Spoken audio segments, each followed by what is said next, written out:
Hey everyone, it's your boy MP, coming at you from the beautiful Audi A5 2.0 turbo 4-cylinder, and we are going to give this car a whirl and find out what it's really all about. Right off the bat, obviously the car is a lot of fun between second and third.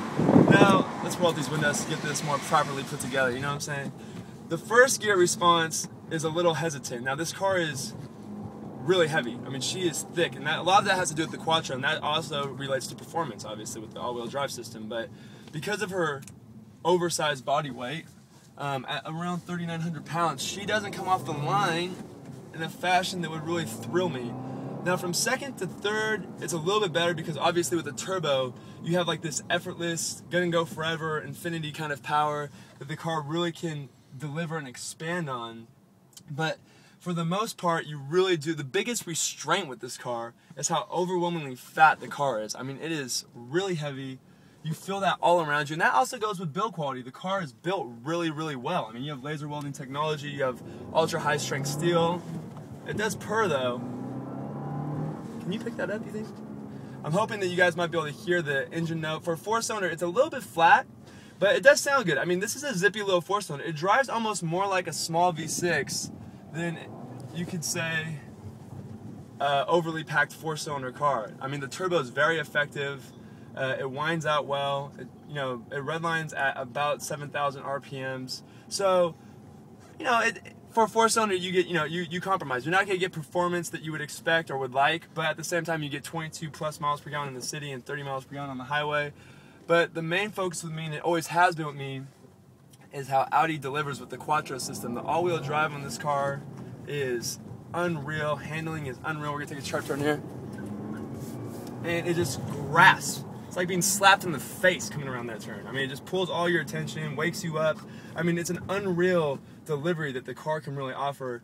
And I think that's what really counts. It's not very fun going fast and straight. I don't know if you guys know that or not. What's fun is being able to basically dominate the road and not let the road tell you where to go, but you basically maneuver in a fashion that you think or any way you'd like to get around. And I think with Quattro, an all-wheel drive, and a torquey little motor, you can make that happen. So we're going to do one last little spin here. Let's turn down this alley. Oh, hello, hello.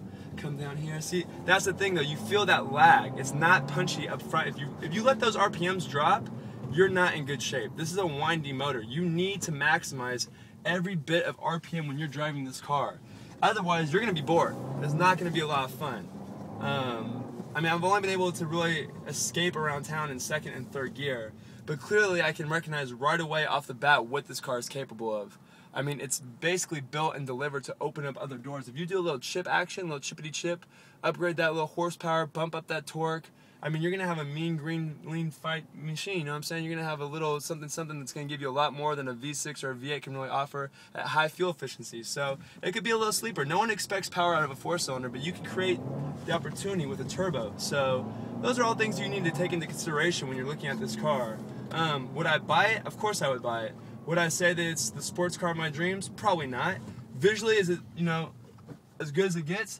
This car almost to me, in a lot of ways, reminds me of Megan Fox.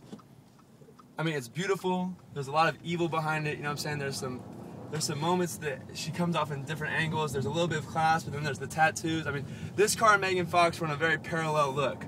And I think that's why, for the price and being under 100,000, or this car in the case being under 50,000, it's the best looking car for the buck.